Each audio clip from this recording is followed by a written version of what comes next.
একজন কন্যার যদি তার বাবাকে নিয়ে মনে হয় যে না আমার বাবার চরিত্র এ সুন্দর করেছে, উনি রীতিমতো আমাকে জিজ্ঞেস করলেন, আপনারা জানি না শুনেছেন কিনা, কিভাবে করছো, কিভাবে করলা এত সুন্দর করে। চিত্রনায়ক আরিফিন শুভ অভিনীত সর্বশেষ মুক্তি পাওয়া সিনেমা মুজিব একটি জাতির রূপকার। তারকাবহুল বিগ বাজেটের এই সিনেমাটি বাংলাদেশ ও ভারতের যৌথ প্রযোজনায় নির্মিত।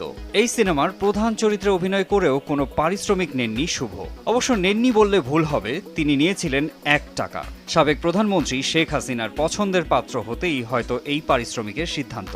এর বিনিময়ে বড় কিছুর প্রত্যাশা তো থাকতেই পারে অভিনেতার। সকলে আমি আশা করি এই ছবিটা দেখে ইতিহাসের নতুন অধ্যায় আপনারা দেখতে পারবেন। অবশেষে প্রত্যাশাও পূরণ হলো। ঢালিউডের এই অভিনেতা পেলেন রাজুকের একটি 10 কাটার প্লট। প্রতি কাটা 3 লক্ষ টাকা দামে 10 কাটা জায়গায় শুভ মূল্য পরিশোধ করেছেন 30 লক্ষ টাকা। যদিও ওই সেক্টরের প্রতি কাটা জায়গার বাজার মূল্য 1 কোটি 20 লক্ষ টাকারও বেশি। সেই হিসেবে